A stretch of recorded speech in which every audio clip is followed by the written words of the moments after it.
എല്ലാവർക്കും നമസ്കാരം. Welcome back to Niyans. ചോറിൻ്റെ കൂടെ കഴിക്കാൻ നല്ല നാടൻ രീതിയിൽ തയ്യാറാക്കിയിട്ടുള്ള 3 തരം കറികളുടെ റെസിപ്പിയാണ് ഇന്നത്തെ വീഡിയോയിലുള്ളത്. ആദ്യം തേങ്ങ വറുത്തരച്ച ഒരു ചമ്മന്തിയാണ്. ഇതെങ്ങനെയാണ് തയ്യാറാക്കുന്നത് നോക്കാം.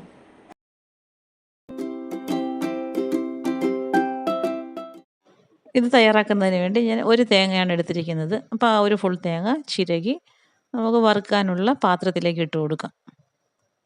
ഈ ചമ്മന്തി തയ്യാറാക്കാൻ തേങ്ങ എടുക്കുമ്പോൾ നന്നായിട്ട് വിളഞ്ഞ തേങ്ങ നോക്കി എടുക്കണം. ഇനി ഇതിലേക്ക് 10 വെളുത്തുള്ളി തൊലി കളഞ്ഞത് ഇട്ട് കൊടുക്കാം. പിന്നീട് ഒരു കൈപ്പിടി ചുവന്നുള്ളി ചെറുതായി കട്ട് ചെയ്തതും കൂടി ചേർത്ത് കൊടുക്കാം. ഇനി ഇതിലേക്ക് വേണ്ടത് കുരുമുളകാണ്. അപ്പോൾ 2 ടേബിൾ സ്പൂൺ കുരുമുളക് ചേർത്ത് കൊടുക്കാം. പിന്നീട് കുറച്ച് കറിവേപ്പിലയും കൂടി ചേർത്ത് കൊടുക്കാം. ഇനി ഇതിലേക്ക് വേണ്ടത് പുളിയാണ്. അപ്പം വലിയൊരു നെല്ലിക്ക വലുപ്പത്തിലുള്ള പുളി എടുത്തിട്ട് ഇതുപോലെ കൈകൊണ്ട് നല്ലതുപോലെ ഒന്ന് മുറിച്ച് അതിലേക്ക് ചേർത്ത് കൊടുക്കാം. ഇനി ഇതിലേക്ക് വേണ്ടത് വറ്റൽമുളകാണ്. അപ്പോൾ ഒരു 4 വറ്റൽമുളകും കൂടി ഇതിലേക്ക് ചേർത്ത് കൊടുക്കാം. ഇനി അടുപ്പിലേക്ക് വെച്ച് കൊടുത്ത് നല്ലതുപോലെ ഒന്ന് വറുത്ത് മൂപ്പിച്ചെടുക്കാം. ഉപ്പ് നമ്മൾ ഇതിലേക്ക് ഇപ്പോൾ ചേർത്ത് കൊടുക്കുന്നില്ല, അത് ലാസ്റ്റ് പൊടിക്കുന്ന സമയത്ത് ചേർത്ത് കൊടുത്താൽ മതിയാകും. എരിവിന് വേണ്ടി കുരുമുളക് അത്യാവശ്യം ചേർത്ത് കൊടുത്തിട്ടുണ്ട്, അതുകൊണ്ടാണ് മുളക് 4 മാത്രം ചേർത്ത് കൊടുത്തിട്ടുള്ളത്. ഇനി നമുക്ക് ഇതിലേക്ക് ലാസ്റ്റ് കാശ്മീരി മുളക് പൊടിയും കൂടി ചേർത്ത് കൊടുക്കേണ്ടതുണ്ട്. ചമ്മന്തി ഇങ്ങനെ സൂക്ഷിച്ച് വെച്ചേക്കാനുള്ളത് കൊണ്ടാണ് പുളിയും ഇതിലേക്ക് ഇട്ട് കൊടുത്ത് വറുത്തെടുക്കുന്നത്.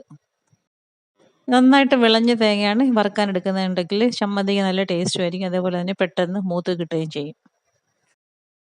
വറുക്കുമ്പോഴേക്കും തേങ്ങ ഒന്ന് കളർ മാറി വരുന്ന സമയമായി കഴിഞ്ഞാൽ പിന്നീട് ഫ്ലെയിം മീഡിയത്തിലാക്കിയിട്ടിട്ട് വേണം വറുക്കാൻ, അല്ലെങ്കിൽ തേങ്ങയുടെ ചെറിയ ചെറിയ പൊടികളൊക്കെ പെട്ടെന്ന് കരിഞ്ഞു പോകും. ഈ ഒരു ചമ്മന്തി ഇങ്ങനെ തയ്യാറാക്കി വെച്ചേക്കുകയാണെങ്കിൽ കുട്ടികൾക്ക് സ്കൂളിൽ കൊടുത്തുവിടാൻ കറിയൊന്നും ഇല്ലാത്ത സമയത്ത് സ്കൂളിൽ കൊടുത്തു വിടുകയോ അല്ലെങ്കിൽ നമുക്ക് ഉച്ചയ്ക്ക് കഴിക്കാനൊക്കെ ചോറിൻ്റെ കൂടെ എടുക്കുകയൊക്കെ ചെയ്യാം.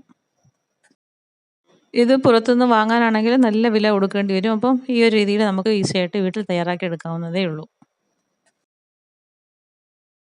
തേങ്ങ ഇപ്പം നന്നായിട്ട് മൂത്ത് നല്ലൊരു ഗോൾഡൻ ബ്രൗൺ കളറായി വന്നിട്ടുണ്ട്. ഈ ഒരു സമയമാകുമ്പോഴേക്കും ഇതിലേക്ക് 1 ടേബിൾ സ്പൂൺ കാശ്മീരി മുളക് പൊടിയും കൂടി ഇട്ട് കൊടുക്കാം. വീണ്ടും മുളക് പൊടി നന്നായിട്ടൊന്ന് മൂപ്പിച്ചെടുക്കാം. ഇട്ട് കൊടുത്ത മുളക് പൊടിയുടെയൊക്കെ പച്ചമണം മാറുന്നവരെ നന്നായിട്ടൊന്ന് വറുത്ത് കൊടുത്തതിന് ശേഷം ഫ്ലെയിം ഓഫ് ചെയ്ത് തണുക്കാൻ വേണ്ടി മാറ്റി വയ്ക്കാം. ഇപ്പോൾ ഇതാ മുളക് പൊടിയൊക്കെ മൂത്ത് നന്നായിട്ട് പരുവായി വന്നിട്ടുണ്ട്. ഈ ഒരു സമയമാകുമ്പോഴേക്കും ഫ്ലെയിം ഓഫ് ചെയ്യാം. ഇതൊന്ന് തണുക്കാൻ വേണ്ടി മാറ്റി വയ്ക്കാം.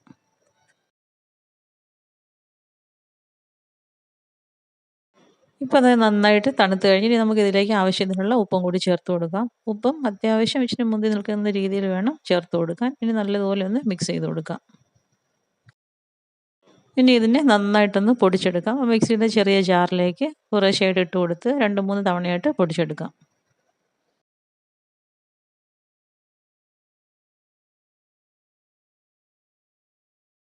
ഇതാ ഈ ഒരു രീതിയിൽ നന്നായിട്ട് ഇതിനെ പൊടിച്ചെടുക്കാം. അപ്പോൾ നമ്മൾ ഇതുപോലെ സ്പൂൺ കൊണ്ട് ഞാൻ കോരി കാണിച്ചു തരാം. അതാ ഇതേപോലെ നന്നായിട്ട് ഒന്ന് പൊടിച്ചെടുക്കാം. ഈ പൊടിച്ചെടുത്തത് നമുക്ക് വേറൊരു പാത്രത്തിലേക്ക് മാറ്റി കൊടുക്കാം. ഇനി ബാലൻസ് ഉള്ളതും ഇട്ട് കൊടുത്ത് ഇതേപോലെ പൊടിച്ചെടുക്കാം.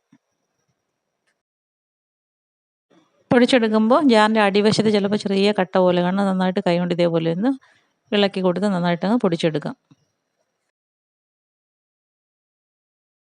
ഇനി ഇതിനെ നന്നായിട്ട് എയർ ടൈറ്റ് ആയിട്ടുള്ള പാത്രത്തിലിട്ട് സൂക്ഷിച്ച് വെച്ചാൽ 1 മാസം വരെ കേടുകൂടാതെ ഇരിക്കും. പണ്ടൊക്കെ ഇത് ഉരലിലൊക്കെ ഇട്ട് ഇടിച്ചായിരുന്നു എടുക്കുന്നത്. ആ സമയത്തൊക്കെ തേങ്ങയുടെ പാലൊക്കെ എടുത്ത് പിഴിഞ്ഞിട്ടായിരുന്നു തേങ്ങ വറുത്തെടുക്കുന്നത്. അപ്പോൾ നമുക്ക് മിക്സിയിലിട്ട് പൊടിക്കുന്നത് കൊണ്ട് തന്നെ അതിൻ്റെ ഒന്നും ആവശ്യമില്ല.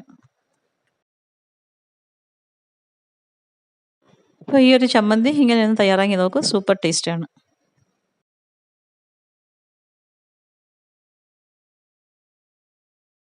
അടുത്തത് പരിപ്പും മുരിങ്ങയിലയും ചേർത്തിട്ടുള്ളൊരു കറിയാണ്. ഇതെങ്ങനെയാണ് തയ്യാറാക്കുന്നത് നോക്കാം. ഈ കറി തയ്യാറാക്കുന്നതിന് വേണ്ടി 1/2 കപ്പ് സാമ്പാർ പരിപ്പ് ഒരു പാത്രത്തിലേക്ക് ഇട്ട് കൊടുക്കാം. ഇനി ഇത് നന്നായിട്ടൊന്ന് കഴുകി വൃത്തിയാക്കി എടുക്കണം. അപ്പോൾ ഇനി നല്ലതുപോലെ ഒന്ന് കഴുകിയെടുത്തിട്ട് വരാം. ഇതുപോലെ 2-3 വെള്ളം നന്നായിട്ട് കഴുകിയെടുത്തിട്ടുണ്ട്. ഇനി ഇത് കുക്കറിലേക്ക് ഇട്ട് കൊടുത്തൊന്ന് വേവിച്ചെടുക്കണം.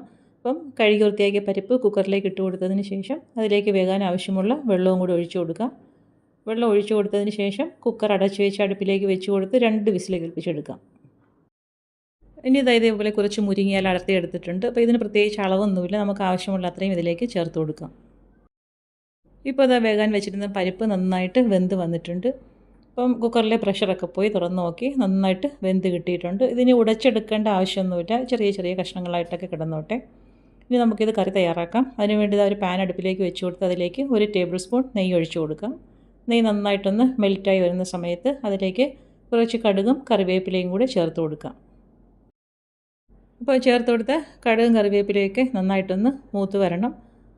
അപ്പോൾ ഇതേപോലെ നല്ലതുപോലെ ഒന്ന് ഇളക്കി കൊടുക്കാം. അതിന് ശേഷം അതിലേക്ക് ഇനി ചേർത്ത് കൊടുക്കേണ്ടത് ഒരു 1/2 ടീസ്പൂണോളം വെളുത്തുള്ളി ചതച്ചതാണ്. വെളുത്തുള്ളി ചതച്ചതും കൂടി ചേർത്ത് കൊടുത്ത് ഞാൻ വെളുത്തുള്ളി ഒന്ന് മൂപ്പിച്ചെടുക്കാം. അത് മൂത്ത് വരുന്ന സമയത്ത് അതിലേക്ക് ഒരു സവാള ചെറുതായിട്ട് അരിഞ്ഞതും കൂടി ചേർത്ത് കൊടുക്കാം. ഇനി സവാള നന്നായിട്ടൊന്ന് വഴണ്ട് വരുന്നവരെ ഇതിനെ ഒന്ന് ഇളക്കി കൊടുക്കാം.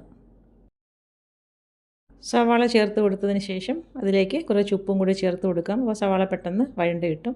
അത് ആവശ്യത്തിനുള്ള ഉപ്പും കൂടി ചേർത്ത് കൊടുത്തിട്ടുണ്ട്. ഇനി ഇതിലേക്ക് ഒരു പച്ചമുളക് ചെറുതായിട്ട് അരിഞ്ഞതും കൂടി ചേർത്ത് കൊടുക്കാം. ഇനി എല്ലാം കൂടി നന്നായിട്ട് വീണ്ടും ഒന്നുകൂടി ഒന്ന് വഴറ്റി കൊടുക്കാം.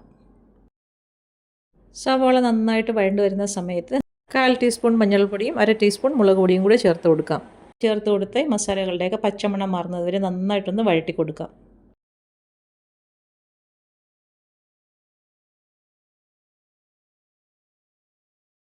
അപ്പോൾ ഇതേപോലെ ഇപ്പോൾ മസാലകളുടെയൊക്കെ പച്ചമണം മാറി വരുന്ന സമയത്ത് ഒരു തക്കാളി ചെറുതായിട്ട് അരിഞ്ഞതും കൂടി ഇതിലേക്ക് ചേർത്ത് കൊടുക്കാം.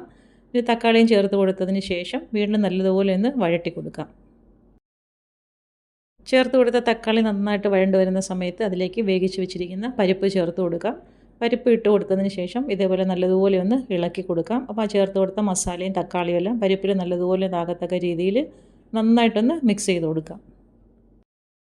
അതിനുശേഷം അതിലേക്ക് ആവശ്യത്തിനുള്ള വെള്ളം ചേർത്ത് കൊടുക്കാം. അപ്പോൾ വെള്ളം നന്നായിട്ട് തിളച്ച വെള്ളമാണ് ഇതിലേക്ക് ഒഴിച്ചു കൊടുക്കാൻ. ആവശ്യത്തിനുള്ള വെള്ളവും ചേർത്ത് കൊടുത്ത് നന്നായിട്ട് ഇനി ഇതിനെ ഒന്ന് ഇളക്കി കൊടുക്കണം. അപ്പം ചെറിയ ചെറിയ കട്ടകളൊക്കെ കാണും പരിപ്പ് വെന്തതിൻ്റെ. അപ്പോൾ നന്നായിട്ട് ഇതേപോലെ ഒന്ന് ഇളക്കി കൊടുത്ത് നല്ലതുപോലെ ഒന്ന് റെഡിയാക്കി എടുക്കാം. അപ്പോൾ ഈ ഒരു രീതിയിൽ നന്നായിട്ട് ഇളക്കി കൊടുത്തിട്ടുണ്ട്.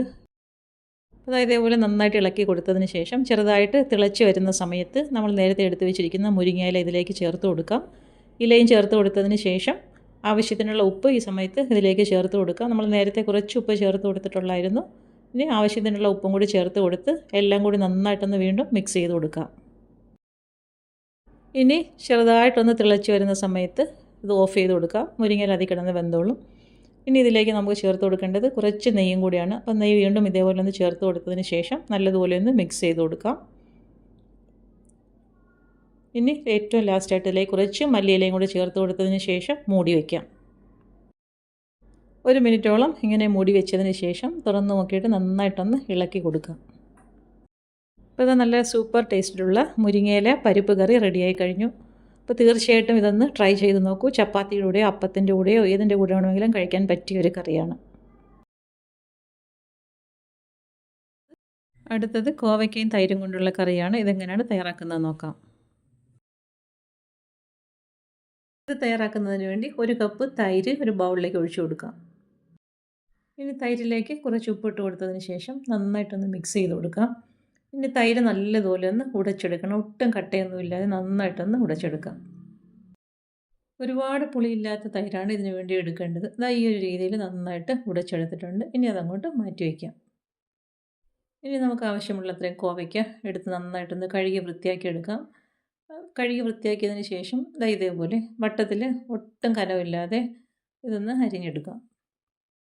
ഈ കറി തയ്യാറാക്കാൻ കോവയ്ക്ക എടുക്കുമ്പോൾ ഒരുപാട് വിളഞ്ഞു പോയതായാലും കുഴപ്പമൊന്നുമില്ല. നമുക്ക് വറുത്തെടുത്ത് കറി വെക്കാനായതുകൊണ്ട് തന്നെ. അപ്പോൾ അതാ ഈ ഒരു രീതിയിൽ കോവയ്ക്കയെല്ലാം അരിഞ്ഞെടുക്കാം. ഇനി അതൊരു പാത്രത്തിലേക്ക് മാറ്റി കൊടുക്കാം. അതിലേക്ക് ഒരു 1/4 ടീസ്പൂൺ മുളക് പൊടിയും ഒരു നുള്ളു മഞ്ഞൾപ്പൊടിയും ആവശ്യത്തിനുള്ള ഉപ്പും കൂടി ചേർത്ത് കൊടുത്ത് കൈകൊണ്ട് നന്നായിട്ട് ഇതിനെ ഒന്ന് മിക്സ് ചെയ്തെടുക്കാം.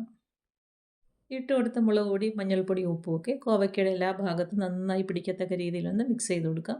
ഇനി ചൂടായി കിടക്കുന്ന എണ്ണയിലേക്ക് ഇട്ട് കൊടുത്ത് നന്നായിട്ടൊന്ന് വറുത്ത് കോരിയെടുക്കാം. കോവയ്ക്ക നന്നായിട്ട് കനം കുറച്ച് അരിഞ്ഞെടുക്കുകയാണെങ്കിൽ വളരെ പെട്ടെന്ന് തന്നെ ഇത് ഫ്രൈ ആക്കി എടുക്കാം. ഒരു 7-8 കോവയ്ക്ക മതിയാവും ഈ ഒരു അളവിൽ കറി വയ്ക്കുന്നതിന് വേണ്ടി. വറുക്കാൻ വേണ്ടി ഒരുപാട് എണ്ണയുടെ ആവശ്യമൊന്നുമില്ല. കുറച്ച് എണ്ണ ഒഴിച്ചു കൊടുത്തതിന് ശേഷം മീഡിയം ഫ്ലെയിമിലിട്ട് വറുത്താൽ മതിയാകും. കുറച്ച് സമയം കൊണ്ട് തന്നെ ഇത് മൂത്ത് കിട്ടും. അപ്പോൾ അതാ നമ്മളിട്ട് കൊടുത്ത കോവയ്ക്ക നന്നായിട്ട് ഫ്രൈ ആയി വന്നിട്ടുണ്ട്. ഈ ഒരു സമയമാകുമ്പോഴേക്കും എണ്ണയിൽ നിന്നും കോരി മാറ്റാം. ഇപ്പോൾ അതായി മൂത്ത കോവയ്ക്കെല്ലാം എണ്ണയിൽ നിന്നും കോരി വേറൊരു പാത്രത്തിലേക്ക് ആക്കി കൊടുക്കാം. ഇനി നമുക്കിതിലേക്ക് പച്ചമുളകും കൂടി ഇട്ട് വറുത്തെടുക്കാനുള്ളതാണ്.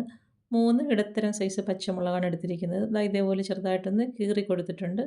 അത് എണ്ണയിലേക്ക് ഇട്ട് കൊടുത്തൊന്ന് വറുത്ത് കോരിയെടുക്കാം. മുളകിട്ടാൽ ഫ്ലെയിം നന്നായിട്ട് സിമ്മിലാക്കിയതിന് ശേഷം വേണം ഇത് വറുത്തെടുക്കാൻ, അല്ലെങ്കിൽ ചിലപ്പോൾ മുളക് പൊട്ടിത്തെറിക്കും. അതാ ഈ ഒരു രീതിയിൽ കളർ മാറി വരുമ്പോൾ അതും എണ്ണയിൽ നിന്ന് കോരി മാറ്റാം. ഇനി ഒരു ചട്ടി അടുപ്പിലേക്ക് വെച്ച് കൊടുത്ത് വെളിച്ചെണ്ണ ഒഴിച്ചു കൊടുക്കാം. അതിലേക്ക് കുറച്ച് കടുകും ഉലുവയും കറിവേപ്പിലയും കൂടി ഇട്ടൊന്ന് പൊട്ടിച്ചെടുക്കാം. അത് നന്നായിട്ട് മൂത്ത് വരുമ്പോൾ അതിലേക്ക് 4 5 ചുവന്നുള്ളിയും ഒരു 4 വെളുത്തുള്ളിയും കൂടി ചതച്ച് എണ്ണയിലേക്ക് ഇട്ട് കൊടുക്കാം. ഇനി നന്നായിട്ടത് മൂത്ത് വരുന്നത് വരെ ഒന്ന് വഴറ്റി കൊടുക്കാം. ഉള്ളികൾ നന്നായിട്ട് മൂത്ത് വരുമ്പോൾ അതിലേക്ക് 1 ടീസ്പൂൺ കായപ്പൊടിയും കൂടെ ചേർത്ത് കൊടുക്കാം. വീണ്ടും നന്നായിട്ട് അതിനെ ഒന്ന് മൂപ്പിച്ചെടുക്കാം. ഇനി ഇതിലേക്ക് ചേർത്ത് കൊടുക്കേണ്ടത് ഒരു 1/4 ടീസ്പൂണോളം മഞ്ഞൾപ്പൊടിയാണ്. അതും ഇട്ട് കൊടുത്ത് വീണ്ടും ഒന്നുകൂടെ ഒന്ന് ഇളക്കി കൊടുക്കാം. ഇപ്പോൾ നമ്മൾ എണ്ണയിലേക്ക് ഇട്ട് കൊടുത്ത സാധനങ്ങളെല്ലാം നന്നായിട്ട് മൂത്ത് വന്നിട്ടുണ്ട്. ഈ ഒരു സമയമാകുമ്പോഴേക്കും ഫ്ലെയിം ഓഫ് ചെയ്ത് കൊടുക്കാം. അതിനുശേഷം നമ്മൾ നേരത്തെ തയ്യാറാക്കി വെച്ചിരിക്കുന്ന തൈര് ഇതിലേക്ക് ഒഴിച്ചു കൊടുക്കാം. ഒഴിച്ചു കൊടുത്ത് നന്നായിട്ടൊന്ന് മിക്സ് ചെയ്ത് കൊടുക്കാം. നേരത്തെ തൈര് മിക്സ് ചെയ്ത സമയത്ത് കുറച്ച് ഉപ്പ് അതിലേക്ക് ചേർത്ത് കൊടുത്തിട്ടുണ്ടായിരുന്നു. അപ്പോൾ ഈ ഒരു സമയമാകുമ്പോഴേക്കും ഉപ്പ് നോക്കിയിട്ട് ആവശ്യമുണ്ടെന്നുണ്ടെങ്കിൽ ഉപ്പും കൂടെ ചേർത്ത് കൊടുക്കാം. ഉപ്പ് ചേർത്ത് കൊടുത്തിട്ട് വീണ്ടും നന്നായിട്ടൊന്ന് ഇളക്കി കൊടുക്കാം. ഈ സമയത്തെല്ലാം ഫ്ലെയിം ഓഫ് ചെയ്തെടുക്കുകയാണ്. അപ്പോൾ ചട്ടിയുടെ ചൂട് മാത്രമേ ഉള്ളൂ. ഇനി നമുക്ക് വറുത്ത് വെച്ചിരിക്കുന്ന കോവയ്ക്കയും പച്ചമുളകും കൂടി ഇതിലേക്ക് ചേർത്ത് കൊടുക്കാം. കോവയ്ക്കയും പച്ചമുളകും എല്ലാം അതിലേക്ക് ഇട്ട് കൊടുത്തതിന് ശേഷം മുകളിൽ കിടക്കുന്നതൊക്കെ ഒന്ന് താഴ്ത്തി വെച്ച് കൊടുക്കാം. അപ്പോൾ ഏകദേശം 1 മണിക്കൂറോളം ഈ കറി ഇങ്ങനെ തന്നെ ഇരിക്കട്ടെ. അതിന് ശേഷം നമുക്ക് വിളമ്പിയെടുക്കാം. 1 മണിക്കൂറൊക്കെ ആകുമ്പോഴേക്കും കറി നന്നായിട്ട് സെറ്റായി കിട്ടും. കോവയ്ക്കയിലും മുളകിലും ഒക്കെ തൈരൊക്കെ നന്നായിട്ട് പിടിച്ച് നല്ലൊരു ടേസ്റ്റാണ്. അപ്പോൾ ഈ ഒരു രീതിയിൽ കോവയ്ക്കയും തൈരും ഒക്കെ ഉള്ളപ്പോൾ ഒന്ന് ട്രൈ ചെയ്ത് നോക്കൂ. ചോറിൻ്റെ കൂടെ കഴിക്കാൻ വളരെ ഈസി ആയിട്ട് തയ്യാറാക്കാൻ പറ്റിയ ഒരു കറിയാണ്. കുട്ടികൾക്കൊക്കെ ഈ പുളിയുള്ള കറിയൊക്കെ ഭയങ്കര ഇഷ്ടമാണല്ലോ. അപ്പം സ്കൂളിലൊക്കെ ഒഴിച്ച് കറിയായിട്ട് കൊടുത്തുവിടാൻ പറ്റിയ ഒരു ഐറ്റമാണ്. അപ്പോൾ ഇന്നത്തെ വീഡിയോ ഇത്രയേ ഉള്ളൂ. ഇഷ്ടമായാൽ ലൈക്ക് ചെയ്ത് സബ്സ്ക്രൈബ് ചെയ്ത് സപ്പോർട്ട് ചെയ്തേക്കൂ. വീണ്ടും അടുത്ത വീഡിയോയിൽ കാണുന്നത് വരെ bye from Niyans. Thanks for watching.